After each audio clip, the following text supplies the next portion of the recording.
सगळ्या परीक्षा झाल्या पाहिजे या दृष्टीनं ही चर्चा अत्यंत आवश्यक आहे।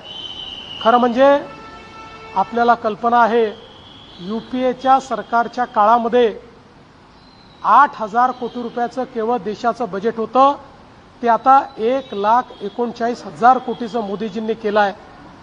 IIT असेल, एम्स असेल, सगळ्या आयकॉनिक संस्थांची संख्या वाढवली, सीट्सची संख्या वाढवली, मेडिकल एज्युकेशन, MBA, इंजिनिअरिंग या सगळ्या क्षेत्रांमध्ये नवीन संधी या विद्यार्थ्यांना मोदीजींनी उपलब्ध करून दिल्या आहेत। पण विरोधी पक्षाची चर्चा करण्याची हिंमत नाही, कारण त्यांना याचं उत्तर द्यावं लागेल। कशा पद्धतीनं कर्नाटकमध्ये पेपर लीक झाला त्यांना उत्तर द्यावं लागेल, कशा पद्धतीनं तेलंगणामध्ये पेपर लीक झाले आप पार्टीला उत्तर द्यावं लागेल, पंजाबमध्ये कशा प्रकारे लीक झाले काँग्रेसला उत्तर द्यावं लागेल, राजस्थानमध्ये त्यांची सरकार असताना 8 वेळा पेपर लीक झाले, त्यांच्या प्रत्येक सरकारमध्ये झालेला घोटाळा बाहेर येईल। आणि म्हणून त्यांना या ठिकाणी चर्चा करायची नाहीये। अराजकता हीच केवळ मानसिकता आहे, अराजकतावादी मानसिकतेत नाही चाललेलं आहे। येत्या रविवारी मुंबईमध्ये 2 ठाकरे बंधू आंदोलन करतायत, ते म्हणतात की आम्ही विद्यार्थ्यांसाठी आता रस्त्यावर उतरलो। मी फक्त आठवण करून देतो, या राज्यातला सगळ्यात मोठा TET घोटाळा उद्धव ठाकरे मुख्यमंत्री असताना झाला आणि IAS अधिकाऱ्यापासून सगळे त्याच्यामध्ये सामील होते। इतका मोठा घोटाळा राज्याच्या इतिहासात झाला नाही।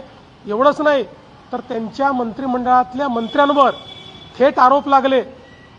त्या ठिकाणी केवळ पेपर लीकच झाला नाही तर जे नापास होते त्यांना पास करण्याचा पराक्रम देखील त्यांच्याच काळामध्ये झाला। आम्ही तर TETच्या परीक्षेमध्ये घोटाळा होतो लक्षात आल्याबरोबर परीक्षा व्हायच्या आधी घोटाळेबाजांना पकडलं आणि त्या ठिकाणी त्यांच्यावर कारवाई देखील केली। त्यामुळे आपलं ठेवायचं झाकून आणि दुसऱ्याचं पायाचं वाकून हे बंद करा। सर, दुसरीकडे पोलिसांवर मुंबईच्या वेगवेगळे आरोप केले गेलेले आहेत। काँग्रेस असेल, ठाकरे असतील, यांचं असं म्हणणं आहे की पोलीस ड्रग्सच्या धमक्या देत आहेत, पोरांना मारहाण करतायत।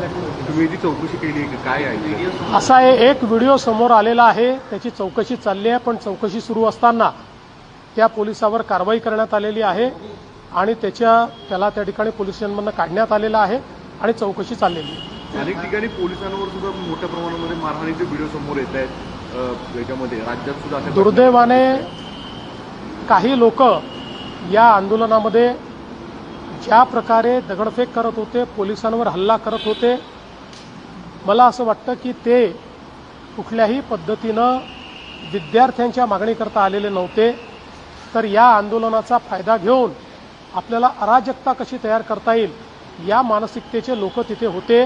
अशा पद्धतीची काही मंडळी त्या ठिकाणी वागत होती।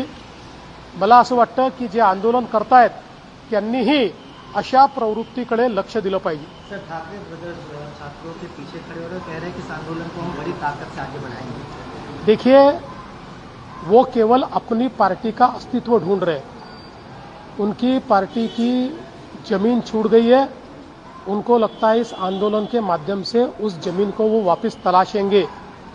मैं याद दिलाना चाहता हूं, महाराष्ट्र का सबसे बड़ा TET का घोटाला उद्धव ठाकरे जी जब मुख्यमंत्री थे तब हुआ, उसमें कई लोग लिप्त पाए गए, उनके मंत्री भी लिप्त पाए गए।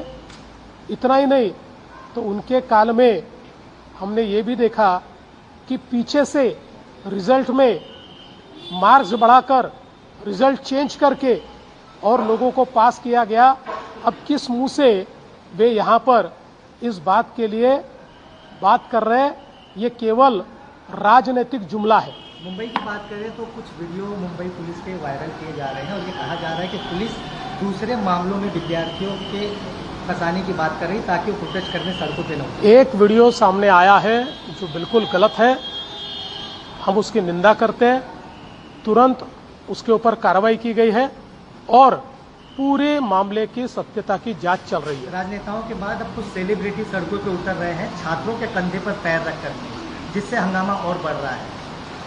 देखिए, मैं इतना ही कहना चाहता हूं, हो सकता है कि कुछ सेलिब्रिटीज बहुत अच्छे मन से उतर रहे हो, पर कई सेलिब्रिटीज ऐसा भी ध्यान में आ रहा है कि रील बनाने के लिए या फिर एक प्रकार से ये आंदोलन चल रहा है तो इसके कंधे पर चलकर हम कैसी पॉपुलैरिटी ले पाए, इसका भी प्रयास करें। सब प्रकार की प्रवृत्ति होती है, कोई खराब होता है, कोई ठीक होता है। मोदी आणि पवारांच्या भेटीला राज ठाकरे जंतर मंतर म्हणतात, काय करायचं? जेव्हापासनं राज ठाकरे आणि पवार साहेबांमध्ये अंतर वाढलं तेव्हापासनं त्यांना सगळं जंतर मंतर दिसतं.